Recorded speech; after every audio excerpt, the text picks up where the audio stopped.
السلام علیکم ورحمۃ اللہ وبرکاتہ۔ محترم سامعین، آج سورہ فاتحہ کی آیت نمبر 5، 6 اور 7 کا ترجمہ تفسیر پیش کروں گا۔ حق تعالی شان و عمل کی توفیق عطا فرمائے۔ اعوذ باللہ من الشیطان الرجیم، بسم اللہ الرحمن الرحیم۔ اہدنا الصراط المستقیم صراط الذین انعمت علیہم غیر المغضوب علیہم ولا الضالین، آمین۔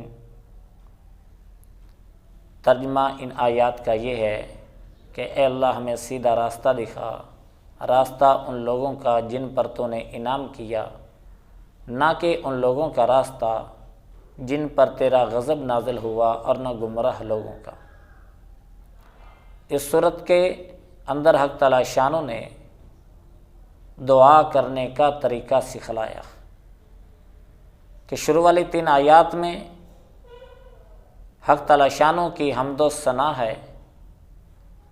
ایاک نعبد و ایاک نستعین میں حق تعالی شانوں کے ساتھ بندے کا تعلق ہے، اور آخری 3 آیات کے اندر حق تعالی شانوں سے درخواست پیش کی گئی۔ دنیا کا دستور ہے جب کسی بڑے کے پاس جایا جائے تو پہلے اس کی تعریف کی جاتی ہے، اس کی حمد کی جاتی ہے، اس کو کہا جاتا ہے وزیر اعظم صاحب، صدر صاحب، ایم پی اے صاحب، اس کی تعریف ہو رہی ہے۔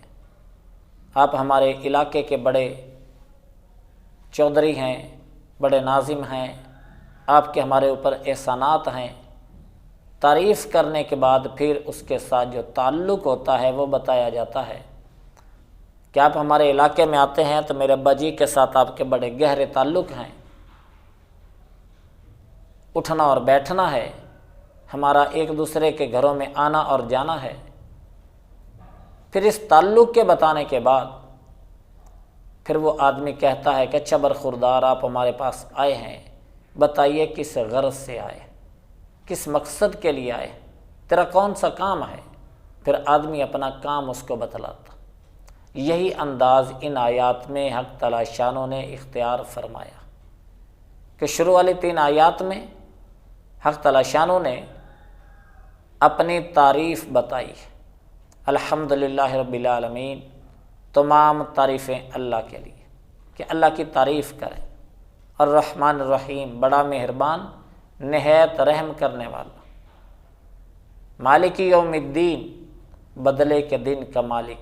یہ اللہ کی حمد و ثنا اور اللہ کی تعریف ہے۔ پھر آگے انسان اور اللہ کے درمیان جو تعلق ہے وہ بتایا گیا۔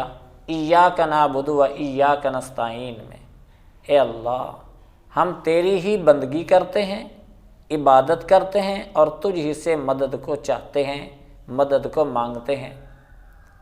یہ بتانے کے بعد، تعلق بتانے کے بعد، اب آگے حق تعالی شانوں نے دعا مانگنے کا طریقہ سکھایا۔ فرمایا اے بندے مجھ سے مانگو، میں عطا کرنے کے لیے تیار ہوں۔ اب انسان نے مانگی ہدایت، سب سے بڑی نعمت۔ فرمایا حق تعالی شانوں نے خود بتایا کہ مانگو، ہمیں سکھایا گیا، اور ہم نے دعا کے اندر مانگا اہدنا الصراط المستقیم، اے اللہ تو ہمیں سیدھا راستہ دکھا دے۔ اب سیدھا راستہ کون سا ہے؟ سیدھا راستہ صراط اس راستے کو کہا جاتا ہے جو سیدھا بھی ہو، مقصد تک پہنچانے والا بھی ہو، سب سے زیادہ قریب بھی ہو، سب سے زیادہ کشادہ بھی ہو، مقصد تک پہنچنے کے لیے اس کے علاوہ کوئی اور راستہ بھی نہ ہو۔ ایسے راستے کو کہا جاتا ہے صراط مستقیم۔ اب صراط مستقیم مانگا، اے اللہ صراط مستقیم دکھا۔ اب صراط مستقیم کن لوگوں کا راستہ ہے؟ آگے اس کی بھی وضاحت فرما دی۔ یوں مانگو اے اللہ ان لوگوں کا راستہ جن پر تو نے انعام کیا۔ یہ نہیں کہا فرمایا صراط القرآن، کیوں؟ اکیلے قرآن کو پڑھنے سے جب تک حدیث کا سہارا اور صحابہ کرام رضوان اللہ علیہم اجمعین کا سہارا نہ لیا جائے، ان کے اقوال کو نہ دیکھا جائے جو نبی کی خدمت میں رہ کر اس کو سمجھتے رہے، پڑھتے رہے، تو پھر آدمی کے گمراہ ہونے کا خطرہ۔ اسی طریقے سے یہ بھی نہیں فرمایا صراط الحدیث، حدیث کا راستہ، اس لیے کہ حدیث کو سمجھنے والے سب سے پہلے صحابہ ہیں۔ اگر صحابہ کو درمیان سے نکال دیا جائے تو حدیث سمجھ میں نہیں آتی۔ بہت سارے واقعات ایسے ہیں جو خود صحابہ کو سمجھ نہیں آئے، اور صحابہ نے نبی کریم صلی اللہ علیہ وسلم سے وضاحت پوچھی تو پھر بتایا گیا۔ جس طریقے سے مشہور واقعہ ہے کہ حق تعالیٰ شانوں نے تیمم کی آیات نازل فرمائی۔ حضرت عمر رضی اللہ تعالیٰ عنہ ایک سفر میں تھے، اس سفر کے اندر غسل پیش آ گیا۔ اب غسل پیش آنے کے بعد پانی موجود نہیں ہے، کیا کریں؟ تیمم کا حکم تازہ تازہ نازل ہوا تو تیمم کے طریقے کا پتہ نہیں تھا۔ وضو کے اندر تیمم کا طریقہ تو آتا تھا، غسل کے اندر تیمم کا طریقہ نہیں آتا تھا۔ اب انہوں نے پورے جسم کے اوپر مٹی کو لگا لیا۔ واپسی پر اللہ کے نبی صلی اللہ علیہ وسلم کی خدمت میں حاضر ہوئے اور عرض کی کہ اللہ کے رسول یہ واقعہ پیش آیا تھا اور تیمم میں نے اس طریقے سے کیا ہے، تو اللہ کے نبی صلی اللہ علیہ وسلم نے سمجھایا کہ عمر اس طریقے سے تیمم نہیں کرنا، تیمم کے دو ہی رکن ہیں، ایک ہاتھ چہرے پر مارنے ہیں، دوسرے بازوؤں پر۔ تفصیل کے ساتھ تیمم کا طریقہ علماء سے پوچھا جا سکتا ہے، سیکھا جا سکتا ہے کہ کیا طریقہ ہے، اس کے فرائض کتنے ہیں، کس طریقے سے کرنا ہے، ہاتھوں کو کیسے مارنا ہے، کیسے جاڑنا ہے، کیسے منہ پر لگانا، کتنی ضربیں لگانی ہیں، یہ ساری کی ساری تفصیل علماء سے معلوم ہو جائے گی، یا تیمم کا طریقہ جب بیان کیا تو وہاں پر آئے گا۔ بہرحال یہ قرآن کو سمجھنے والے، پاس موجود رہنے والے، جن کے زمانے میں قرآن اتر رہا ہے، یہ وہ لوگ، تو اس لیے صحابہ کی زندگیوں کو لینا پڑے گا قرآن پڑھنے کے، قرآن کو سمجھنے کے لیے۔ اس لیے فرمایا کہ صراط القرآن بھی نہیں، صراط الحدیث بھی نہیں، بلکہ فرمایا صراط الذین انعمت علیہم، اے اللہ ان لوگوں کا راستہ دکھا دے جن پر تو نے انعام کیا۔ اللہ انعام کن پر کیا ہے؟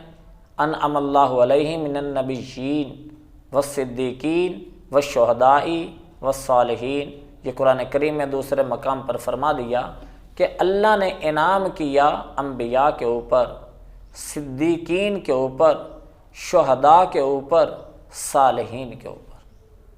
اور ان لوگوں کا راستہ اپنا کر کامیابی ہے، ان لوگوں کے راستے کو چھوڑ دو گے، اپنی منمانی کرو گے تو پھر یہود و نصارہ کی طرح تم بھی گمراہ ہو جاؤ گے۔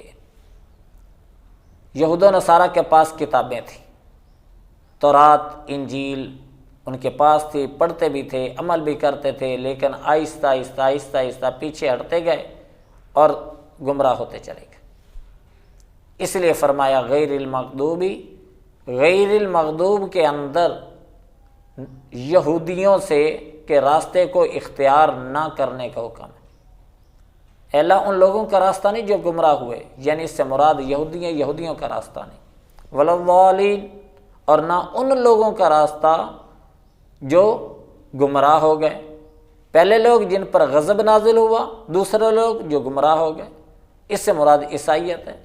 لیکن میں عرض کرتا ہوں کہ اس سے مراد ہر وہ طبقہ ہے جنہوں نے گمراہی کے راستے کو اختیار کر لیا، خواہ وہ سکھ ہیں، خواہ وہ ہندو ہیں، خواہ مکے کے بت پرست ہیں، خواہ یہودی ہیں، خواہ عیسائیت ہیں، جنہوں نے اپنی منمانی کی، اللہ اور اللہ کے رسول کے راستے سے پیچھے ہٹ گئے، اللہ اور اللہ کے رسول کے راستے کو اختیار نہیں کیا، چھوڑ دیا، اپنی منمانی کی، تو پھر وہ لوگ گمراہ ہوئے اور ان کے اوپر اللہ کا غضب بھی نازل ہوا۔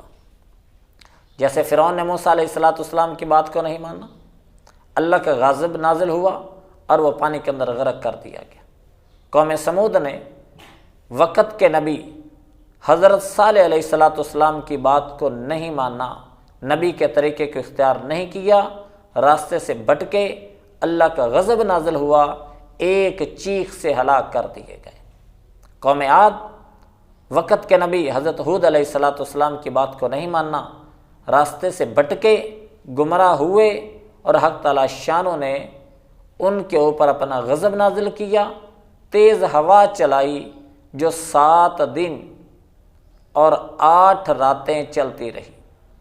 نہ 7 راتیں، 7 لیالیوں و 8 ایام، 8 دن اور 7 راتیں چلتی رہی اور وہ تباہ و برباد ہو گئے۔ یہ تھے گمراہ لوگ، اللہ کے راستے بھٹکے ہوئے لوگ۔ ایسے ہی نمرود اور اس کی قوم، ان پر اللہ کا غضب نازل ہوا اور مچھروں سے ان کو ہلاک کر دیا گیا۔ ابو جہل اور ابو لہب یہ بھٹکے۔ ابو جہل 2 بچوں سے، چھوٹے چھوٹے بچے، 7-8 سال کی عمر کے بچے ہیں، ان سے اللہ نے ان کا خاتمہ کرا دیا، ان کو مروا دیا۔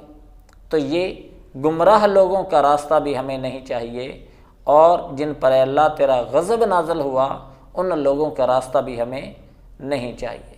آخر میں کیا فرمایا؟ آمین۔ ایک دوسرے انداز کے اندر بھی مفسرین نے فرمایا کہ پہلی 3 آیات کے اندر حق تعالی شانوں کی 5 صفات کا تذکرہ، اللہ کی الوہیت، اللہ کی ربوبیت، اللہ کی رحمانیت، اللہ کی رحیمیت اور اللہ کی مالکیت۔ اس کے مقابلے میں حق تعالی شانوں نے 5 ان چیزوں کا تذکرہ کیا جن کا تعلق انسان سے، پہلے عبادت، پھر طلب استعانت یعنی مدد کا مانگنا، مدد کا چاہنا، پھر طلب ہدایت، اللہ سے ہدایت کا طلب کرنا، پھر طلب استقامت یعنی استقامت کو مانگنا، اور پھر طلب انعام، اللہ سے انعام کا طلب کرنا، مانگنا۔ پھر اس کے بعد آخر میں فرمایا آمین، اے اللہ ہماری اس دعا کو قبول فرما۔ حق تعالی شانو عمل کی توفیق عطا فرما۔